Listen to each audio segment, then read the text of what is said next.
We are live, friends. Welcome back, Jim, from an undisclosed location. How are you? I'm good. I'm in sweltering Sacramento, and yeah, it's not too bad. So Tell we're me about it. here. We're drafting best balls. Um, I'm about 40. I'm almost a third of the way through maxing the DK Millie and working on the underdog, but I don't know if I'll get there, but we'll see. I love it. Yeah, I've been playing around underdog. I'm entering a whole bunch of different contests because every few weeks, once one fills, they drop new ones, millies, and then they've got small little $5 and I'm $10 and cool ones. I'm just going. It's Millie or bust for me. I love it. DraftKings, yeah, I'm about 15 in.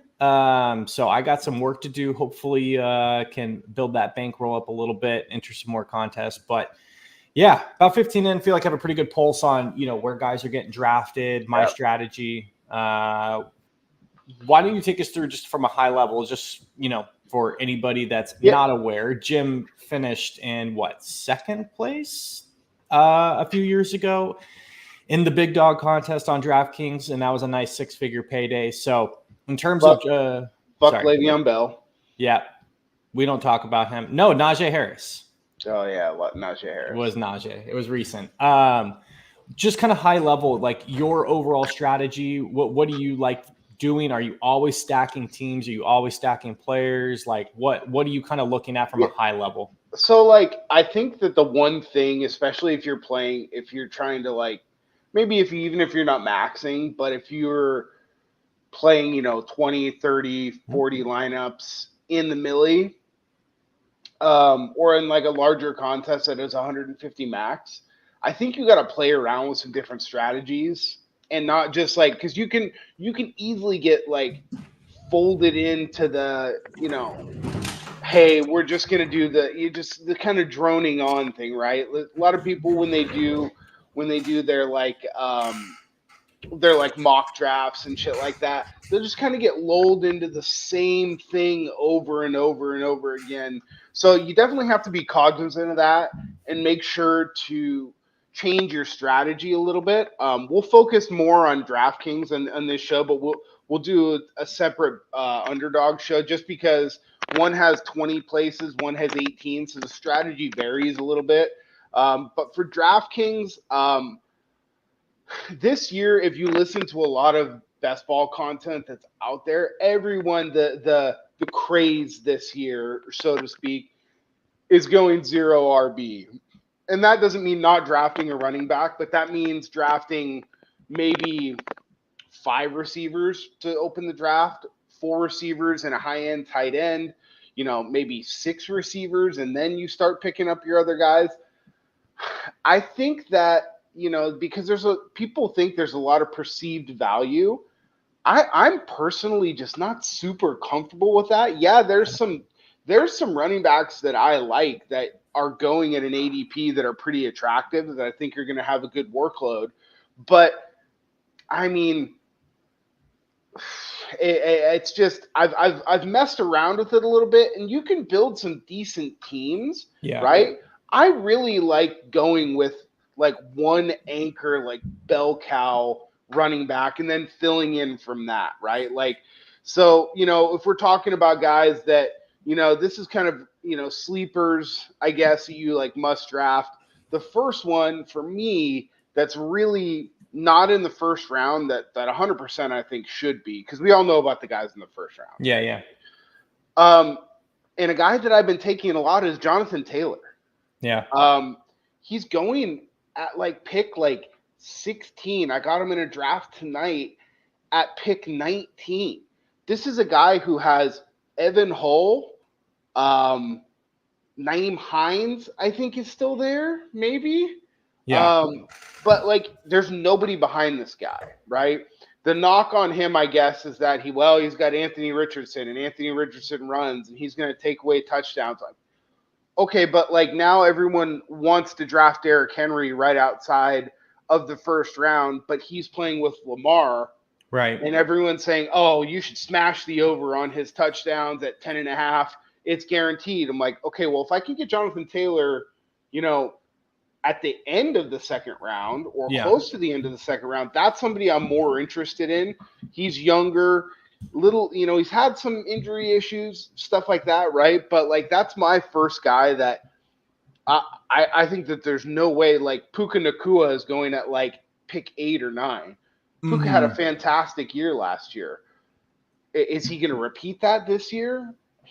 I think it's going to be a pretty high task to repeat that. If you're looking at, at pick 8 versus like a guy like Puka or pick 20, a guy like Jonathan Taylor, like why is there the disparity there? For me, that's a guy in the early rounds that I think is a quote unquote sleeper that is great value. So if you want to start your draft with a stud wide receiver, then grab Jonathan Taylor and then pick 3 more wide receivers. That's something that I've found myself doing a little bit. And I really do like that strategy. For sure. I think people are down on Jonathan Taylor. Everyone like forgets context, right? Last year was just a weird year. He had the contract situation. Remember, like he was, they were thinking they were maybe going to trade him. Mm-hmm. He wanted out. Him and Irsay had a standoff. Yeah. He comes in, I think we're getting the contract. Then he gets hurt, misses a few weeks. And then he comes back. Anthony Richardson goes down. It was just a complete, like, Indy was a mess last year, Yeah. So I'm with you. I like Taylor quite a bit. I'm going to be kind of a sieve so far with Saquon Barkley because, like you said, he's kind of going right around that Taylor range, that like early second.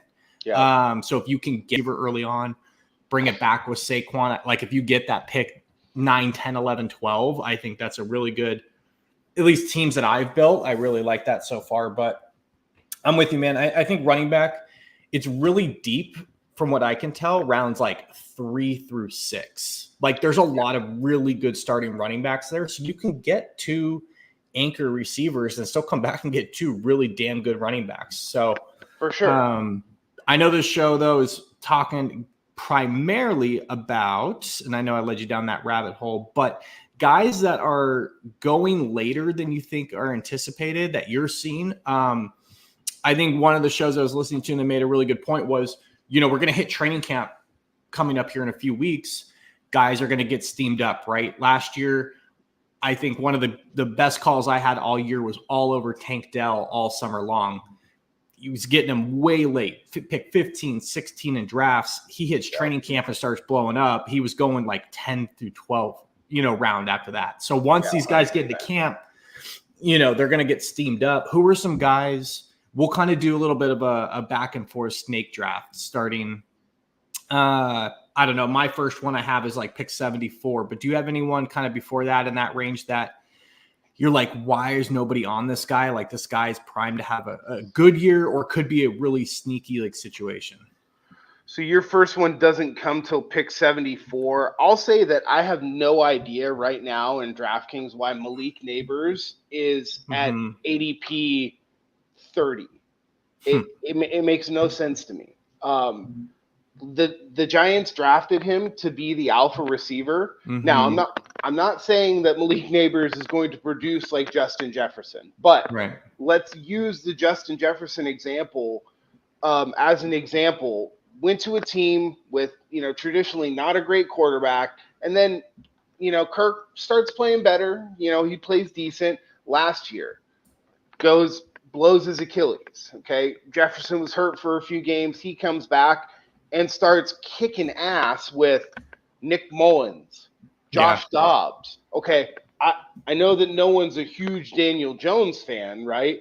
But I mean, we can all agree that Daniel Jones is better than Josh Dobbs and Nick Mullins. Okay. Right. Like that's easy for me. Right.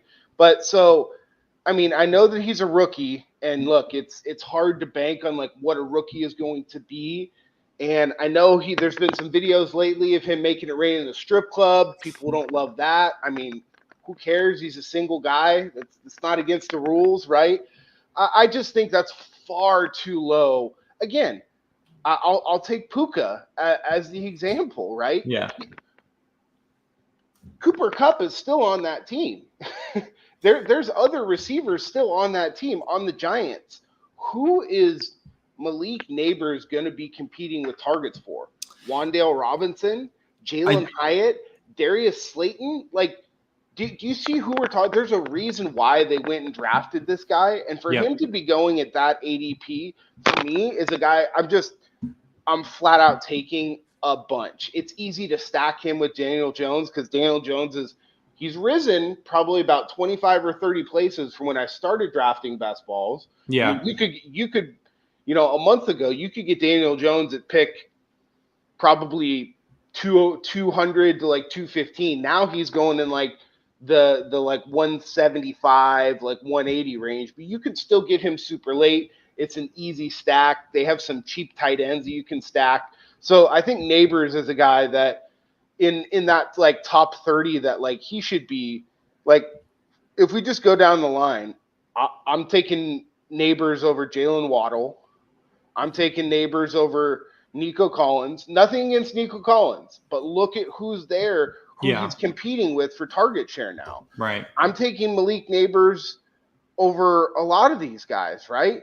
So, like, I love Brandon Ayuk. I love Deebo Samuel. I'm taking Malik Neighbors over both of those guys just because, again, look who they have to compete with for targets on their own team. Yeah, you're right? talking about carries. You're talking about possibly quarterback running the ball, tight ends, multiple receivers. So I like that a lot. It's kind of the Marvin Harrison theory a little bit. He's even got more competition, a lot more competition than Neighbors, right? So I'm with you there. So you guys not till pick 74. I've got probably one more person here. Okay, go ahead and drop it. Now, he's risen pretty good. There's two guys I'll talk about real quick. One has risen and one has kind of fallen a little bit. The first one's Hollywood Brown. Mm-hmm. The Chiefs have been looking for a guy who can run. Now, not comparing Hollywood Brown to Tyreek Hill. But Tyreek Hill not only ran the deep routes, he ran the crossers, he ran the stuff over the middle. They needed a good route runner on that team, right? Now, the injury stuff, that's fine. You can't worry about that when you're playing best ball. You just have to draft as if these guys are going to be there the whole season. I really like, at pick, 52 ADP is kind of where Hollywood Brown's going right now. He's risen. I was able to get him, in the 60s about a month ago. So he's kind of getting steamed up a little bit right now. But he's a guy that, in that offense, again, he's not competing for really anybody. Rashee Rice, probably going to be suspended for 4 to 5 games. Xavier Worthy, fast as fuck. Who knows? Rookie, right? Yes, Travis Kelce, okay. But then, who else? Justin Watson? Yeah. What's his face? McCole Hardman they drug his ass back out of the gutter after they threw him away and, brought him back in. That's another guy that, I love his skill set. Everyone loved him when he went to go play with Lamar. Didn't really he's a good out player. There. He's just had injury issues. So I'm fine with taking a chance on him 100%. Right. Okay. Yeah, I agree. The first guy that I have, just in terms of going in order of ADP, and where guys are getting drafted right now, it's Zamir White for the Raiders.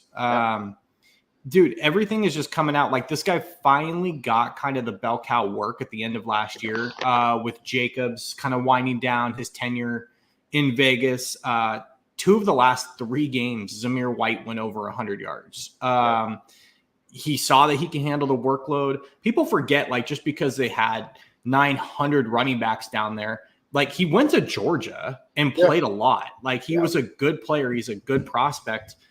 He was in a really crowded backfield, and didn't have the kind of the premier role for those guys. So it's not like this kid's coming out of Kennesaw State or something, where it's a nobody. Yeah. He's got a legit premier kind of profile, and he's going to be the bell cow. The Raiders did hardly anything to bolster the backfield behind him this year.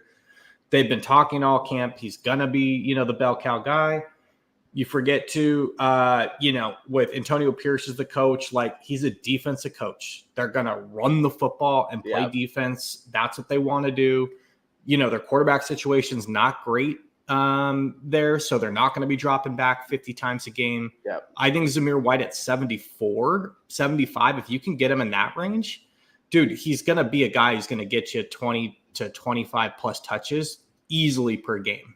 So Yeah, I think it's just a really good spot. and the great part about best ball is that you don't have to predict when he's going to slot Right. in for these big games, right? You just get to be the beneficiary of like, oh, okay, great, right? So Right. sometimes like that's a situation where when I've been drafting teams where I take like one running back really early and then I'll take like 5 receivers in a row.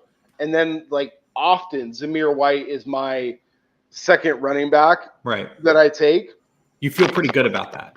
Yeah, 100%. And you can handcuff him with the rookie Dylan Lobb, who's Mm-hmm. an outstanding pass catching Yeah. option. They got rid of Hunter Renfro. They really don't have a lot of like great slot options. No. So I wouldn't be surprised to see now they're going to run a lot of 12 personnel with the 2 young Yep. tight ends that they have, right? So they are probably going to try and run the ball a little bit. But I like Lob is one of those guys where you can literally take him with your last pick. No one's taking him. And when you take a guy, with the last pick, if Zamir White gets hurt, you've Right. got that guy, right? And it's not a premium handcuff. You don't have to worry about it, right? You can Totally. draft Zamir White later, and then you can draft his handcuff basically for free with the last pick in the draft. So yeah, I mean, I personally have found myself getting quite a bit of Zamir White. One of the things that worries me a little bit is that teams are just going to stack the fuck out of the They are. box and just say, I think that it's going to be Gardner Minshew who wins that job. Yeah. Just because I like what I saw from O'Connell last year. I think he's fine. Yeah. I think he's just like a kind of a career backup, though. And I mean, that's kind of what Minshew's been, right? But I think Minshew has kind of earned the right at this point to get a shot to start. And what Yeah. better shot than with the Raiders, right? It's really easy for them. Throw the ball to Devontae. Let's run the Right. ball, and away we go, right? But like For you sure. said, they're not going to be afraid to just run the ball. You've got the receiver show out on Netflix right now. Even after they fired, Josh McDaniels, you could hear Devontae bitching on the sidelines. Well, I think I'd have to have more than one target for us to win a game. But like there was multiple games last year where he had, 3 or less targets where they just said, you know what, fuck it. We're just going to keep running the ball. We don't care. So yeah, Totally. I like that one a lot, man. And just kind of flying through this a little bit quicker here. Another running back that I have kind of around that 108 mark is Tyjae Spears. I don't know why, because all my instincts tell me not to go in on the Titans this year with them letting go of Vrabel, but I really keep gravitating towards this team. I think Tyjae Spears is insanely talented. We saw the difference even last year when he would get touches outside of King Henry, and like it was noticeably different, the burst and just the explosiveness that this kid's got. Derrick Henry's no longer in Tennessee. They brought in Tony Pollard, who himself looked absolutely shot last year for Dallas. Yeah. My only concern there is it's going to be a 50-50 timeshare. So like, I think it will start that way. There's a shot Pollard doesn't come back. I mean, look at what like happened to Miles Sanders, dude. Like he just is done. Like absolutely done. We see it with running backs all the time. Yeah. If Pollard doesn't get that burst back after that ankle injury, it's over for him. Yeah, I mean, I could see that. I would rather around that range. I just like some other guys better. A little bit before where he's going, and then like a little bit like around that same range. He's going 108 a little earlier. I would much rather take the rookie Jonathan Brooks and a guy that has, again, virtually no competition. Chuba Hubbard is there, but again, you can draft Chuba Hubbard as well, like in the like 13th or 14th round. Now, Chuba's getting steamed up a little bit, right? Because everyone's kind of catching on to the handcuff type thing that, they're like, oh shit, maybe we should be doing this, right? But I don't think it's enough where I would just rather bank on a guy like Brooks, who I know is probably going to get 60 to 70%, where I think the Spears and Pollard thing, at least for the first half of the season, is going to be pretty close to 50-50. I don't hate that, but it's definitely, I wouldn't be drafting Spears on a team where at that point in the draft, I only had like 1 or 2 running backs. 100% agree. Yep. And Brooks, for me, I really like him a lot. I could see Carolina in a different reason being more cautious with him early on, coming off of his injury. Like, I don't think they're just going to day one give him 25 carries. He's absolutely the best back there, and he's going to get there, but who knows? I mean, honestly, who knows? I'm not banking on 25 carries, but like all I really need to be happy with Jonathan Brooks is honestly like 15 to 16 touches a game, because I just don't think that the Panthers are going to be able to run that many plays in a game. To your point, though, to your point what you were just saying, more than Spears, who knows what's going to happen with him and how the team's going to handle him. But if he comes in healthy into camp and looks good, he's a guy who's going to get steamed up in 100%. A gigantic way. So right now is when you take your shots on him at, like you said, pick 100, or whatever, 90 something. And then, you hope that he's ready to rock. So, all right, moving on down. Who else you like in this like mid hundreds range? In the mid hundreds range, like I said, I don't hate the Spears call. I really like there's 2 guys right here. Wide receiver, Khalil Shakir. Mm-hmm. I don't understand why he's being drafted where he's being drafted. Yep. Everyone's in love with Keon Coleman, but Khalil Shakir, when Josh Allen was throwing to Khalil Shakir, he had the highest passer rating when throwing to one particular person in the entire NFL, and that was to Khalil Shakir. Okay. Yep. The end of the year, he's not a guy where Keon Coleman's not going to replace what Shakir does. No. And even Curtis, people are like, well, they got Curtis Samuel.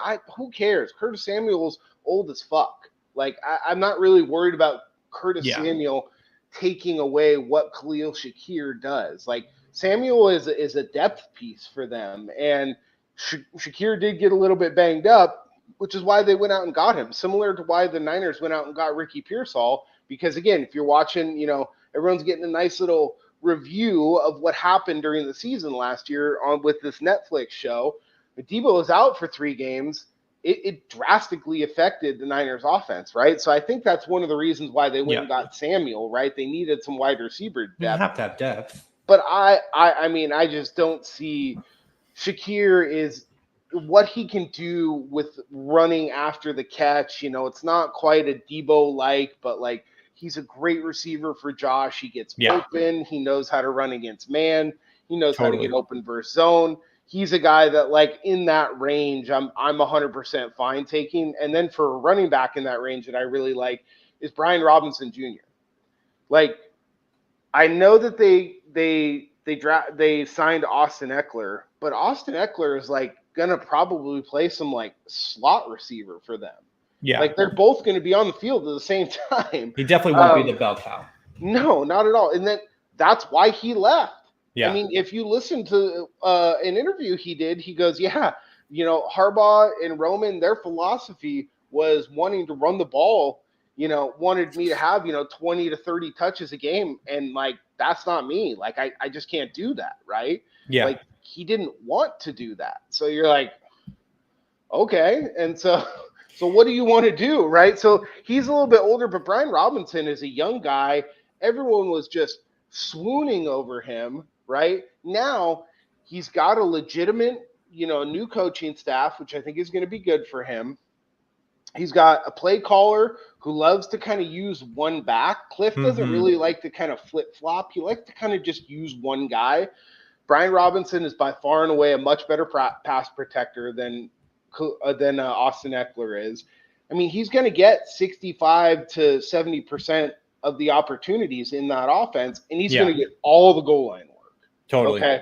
So I don't want anything to do with Austin Eckler. Love Eckler, doesn't fit in this offense. He's got a rookie who's not going to check the ball down to him. He's got a rookie who's a runner. Right. So when there's any opportunity, he's going to run. I think that helps out Brian Robinson a lot, because now you have to respect the run from the quarterback, right? You can't just key. So they'll be able to do a lot of misdirection. I think that Cliff will run a lot of stuff. He ran that pistol spread with Patrick Mahomes when they were at Texas Tech. I think he's going to implement a lot of that stuff with Jaden. So I really, really, really like Brian Robinson, especially where he's going. Again, this is like you can get some outrageous stud wide receivers early, and you can mix in some of these backs who just shouldn't be going here, Yeah. right?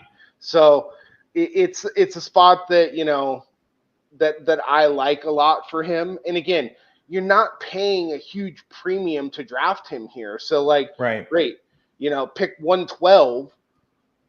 Totally. No big deal, right? So those are two guys I like kind of in that area. Okay. Yeah. Moving on to two here that I got kind of in that 130s range. If you're kind of holding out on a tight end, I think Cole Kmet, for whatever reason, is just not being talked about as like anywhere near the top echelon. And I'm not saying he's out here, going to lead the tight ends and receptions or touchdowns this year, but everybody seems so hot on the Bears, and might be rightfully so with Caleb Williams coming in. Everybody's all over the receivers and the passing game, and they got DeAndre Swift, and they've got a really good offensive line, but like no one's talking about the guy who, through bad quarterback play last year, caught 73 balls and 6 touchdowns. Like, he's a really good player. He had a guy throwing to him last year who is going to probably be playing on special teams.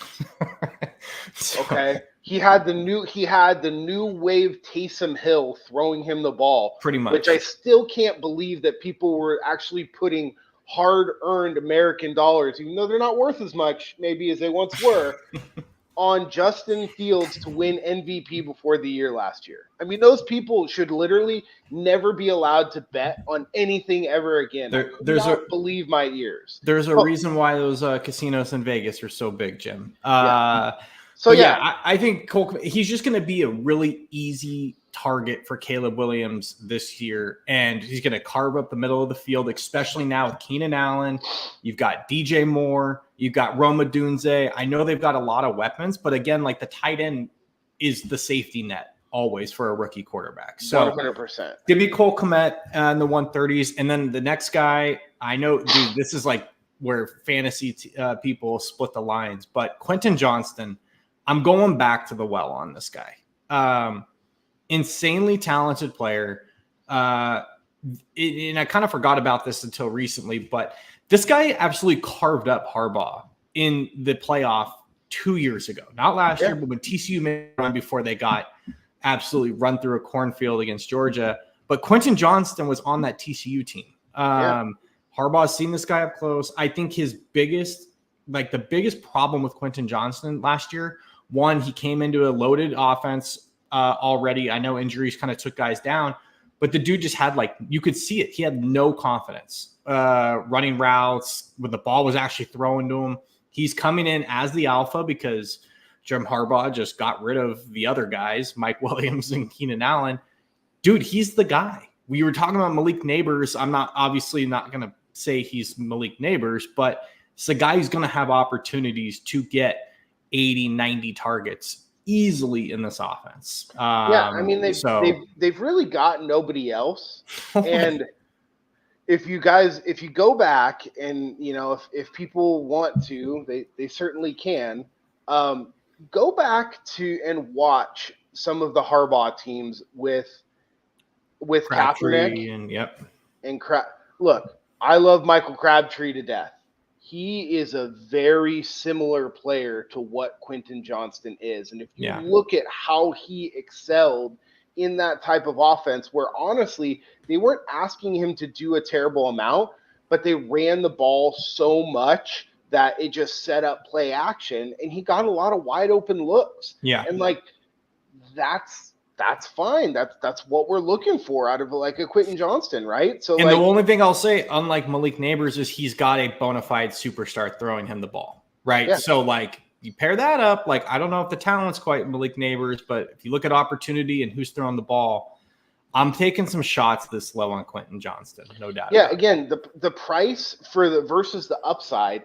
Again, this is a perfect example of the guys that we're talking about that are just going to start to get steamed up through training camp, right? Another guy down in this area is on the same team, but he's the running back, Gus Edwards, who's the absolute clear number one running back right now. I mean, there's J.K. Dobbins. They drafted Kimani Vidal, but we just talked about it. Harbaugh wants to run the ball. Like, I don't know why Gus Edwards is going at pick 127, 130, when you know for sure that he's going to get at least 10, 12 to 15 carries a game. I mean, it's just one of those things where, like, I just don't really get it. And then to piggyback off of your tight end, there's another tight end going right next to Cole Kmet, who, for the same reasons, should be drafted, which is Pat Freiermuth. The Steelers, do yourself a favor, people. The Steelers have nobody outside of George Pickens. They drafted Roman Wilson, which I think Roman Wilson, we'll get to him in a little bit. I'll leave him for that. But Pat Freiermuth, I mean, he, as bad of a year, you go, oh man, like, you know, how great could have actually been? He averaged 7.2 fantasy points per game. Yeah. Okay. That's on 37 catches, 384 yards, and 2 touchdowns. Okay. Yes, he missed some games, so that's, you know, but he averaged 7.1 points per game.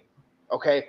Russell Wilson likes to throw the ball to tight ends. It's why it was so frustrating when Russell was in Seattle, when Seattle had like 75 different tight ends, but they'd all would perform, right? Yeah. He threw the ball to him a bunch, but now there's one guy, and there's not a whole lot of other receiving options in that offense. There's Van Jefferson, who sucks, right?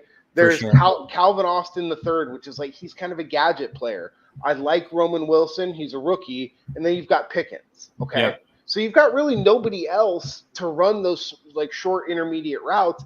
I mean, he's not going to get, 800-900 yards, but he had 2 touchdowns last year. I have to think that they're going to have a few more touchdowns this year. Like, that's just one guy that, like, tight end's a tough position, but you have to remember, like, if you don't get one of the premium guys, you don't need like this like 16 points per game projection, right? You need a solid like 7 to 12 points slotted into your lineup from your tight ends each week, right? So I think that Freiermuth is a guy that I'm finding myself again just drafting a lot of them. Even if I draft a premium tight end, right, and he's kind of there in the middle. If I take like a Kittle or something early, like, it's easy for me to pull the trigger on that guy, down in the 140s. For sure. Well, I'll hit on 2 quick receivers for me, and then I'll wrap it up with a running back that I just had deep into the archives. This is my like last pick type play.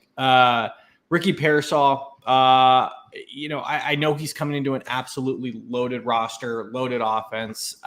It's remains to be seen. I think the Niners throw more this season, more open offense. But even if they don't, like, this is a guy they drafted for a very specific reason, and that is to come out of the slot and create separation for easy play, for easy receptions. And that's exactly what he does well. Work in the middle of the field. I think he is someone that can be, I don't think he's going to be breaking any rookie records. 50, 60 catches this year, I think, is very possible. But he's a guy who's going to move the chains for them and be a good target for Purdy. If by some chance, and you mentioned this in the show, look, I love Deebo Samuel, but he goes down every year. If something happens to one of these guys, he is going to be a premier weapon and arguably the league's best offense. Well, you're getting him way down there. Well, and here's the other thing that you have to remember what we're talking about, everyone. We're talking about best ball. We're not talking about your traditional, redraft league where, Ricky's going to be kind of a tough sell in a redraft league, right? But in best ball, where he's being drafted, right, it's worth the risk, in my opinion, especially if you're building a Niners stack, especially if you're drafting Deebo, right? Yeah. If you're drafting, it's kind of like if you draft Kyron Williams, you have to make sure that you get Blake Corum. Mm-hmm. If you're drafting Deebo Samuel, the immediate beneficiary of Deebo being out is going to be Ricky Pearsall. Totally. That's just how it's going to work, right? So he's a guy, again, same theme. He could start getting steamed up these best ball drafts because he is going to play in the preseason, right? He is going, in the 140s here. So, like, just keep in mind that, like, you're not drafting this guy to be, he's immediately going to slot in. Like, he's going right next to another rookie in Jermaine Burton. Who do you think that, makes more headway, Jermaine Burton or Ricky Pearsall? They're both depending on an injury, right? Yep. So For sure. those are some of the guys. I also like, again, I'll touch on it real quick. I really do like Roman Wilson a lot. I do too. He's going in like the 178 range. There's all of these reports that he's like having problems being coached. Just keep in mind, again, I'm not saying he's this guy, but the year that I came in second, almost won the Millie, one of the main reasons was that I drafted Jamar Chase in the 13th round because he was a rookie. He was having all these issues with drops. And I go back and watch this guy's college tape. Go back and watch Roman Wilson's college tape, and you'll be pleasantly surprised. Well, he's, again, a guy that's just going to get steamed up as the drafts go on. It absolutely makes me laugh when I hear if anyone's like, oh, he's difficult to coach. He's kind of a locker room problem. And he's going to go play for the coach that coached Antonio Brown for like 7 seasons and kept that guy under control. Who did he just come from?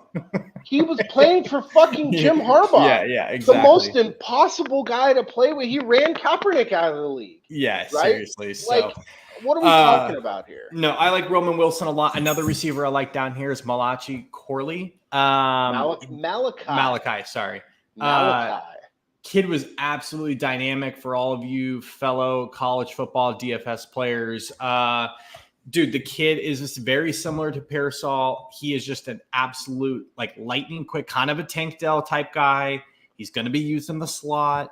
He's already supposedly building a lot of rapport with Rodgers. He talked about asking him if he can move into his guest house and doing anything he can to kind of get Rodgers' trust. If Aaron is willing to trust this kid and this kid can pick up the offense, not make mistakes, dude, he is going to be an absolute target monster for Rodgers and the Jets. I'm not a big believer in Mike Williams. I know Garrett Wilson's amazing, but obviously if Rodgers is at the helm, they're going to need to throw the ball to other people. So I think this is a kid way down here you can take shots on for sure, who should be getting a fair amount of targets this year. So who would you say, Jim, anyone else that's kind of like your just absolute long shot dart throw, your last pick, favorite guy? So before last pick, I'd have no idea why Zay Jones is going as far down as he is. Another good player. Yep. I mean, I know that Marvin Harrison's going there, but they have Greg Dortch and Michael Wilson. I mean, Zay Jones is going to be on the field every single snap. They run 11 personnel 85% of the time. Okay, that's one guy. Some other guys down here, some last pick dart throws. I really think the rookie Ryan Flournoy from Dallas is going to be very interesting. They've got nobody there. If he can have a good camp and make the team, this is a guy where he's kind of on the bubble, but his physical traits are just so incredible that I'm willing to gamble on this on the last pick in the draft. Same thing with this other guy, the rugby player, Lou Reese Zammit. Okay, I've never heard that name in my life. Well, now you know why? Underdog, that you can't even draft him on Underdog. They didn't even fucking put him in the draft pool. And I was looking for him the other day for my last pick. I'm like, how is this not, what is going on here? He's not even in the fucking draft pool. He's in there on DraftKings. He's on the Chiefs. He's a dynamic athlete, one of the best rugby players in the world. Okay. And again, this is best ball. With the new kickoff rules, he's going to be one of the guys returning the ball, okay? All of the Chiefs running backs are older than fucking Sanskrit from Egypt, okay? You've got Clyde Edwards-Helaire, who's dust, and then you've got Jerick McKinnon, who I don't even know if he's still on the team, and then Pacheco, okay? And then you've got Lou Reese Zammit. I'm telling you, it's best ball, you're having fun. Especially if you draft Pacheco. Again, it's just an easy handcuff at the end of the draft that you don't even have to worry about, and it's something fun. And people laughed when people said I didn't really draft a whole lot of him last year. Puka Nacua. Yeah. People were taking him with the last pick. Totally. Yep, I like it a lot. My last pick, I'm gonna throw my dart towards Rasheen Ali. He's a guy, dude, 5th round pick out of Marshall. He got hurt last year, or he got hurt in the Senior Bowl, I think. But this is a guy who was like a 3-year starter at Marshall. Yeah. Damn good player there. Everyone's going to ignore this because of Derrick Henry's there. You've got Justice Hill, who's just very average, in my opinion. And then Keaton Mitchell, I think, is good, but he's coming off like a significant knee injury, and they've like absolutely already come out and said he will not be ready at the start of the season. Yeah, he's not going to play till like week 6. Right. So this kid's going to come in already at least 3rd on the depth chart. I wouldn't be shocked for him to take Justice Hill's job very quickly.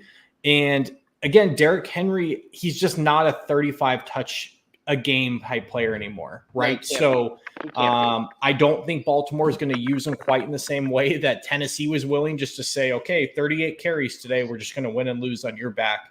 I think this kid's going to get some opportunities if he can come in and just do what he does. And again, I took him, like, you're taking him with your last pick or second to last pick. Like he's there every time. And so again, it's just paying attention to who you draft too, because if you're drafting Derrick Henry, 100%. Every single draft that you draft Derrick Henry, you should be drafting Rasheen Ali.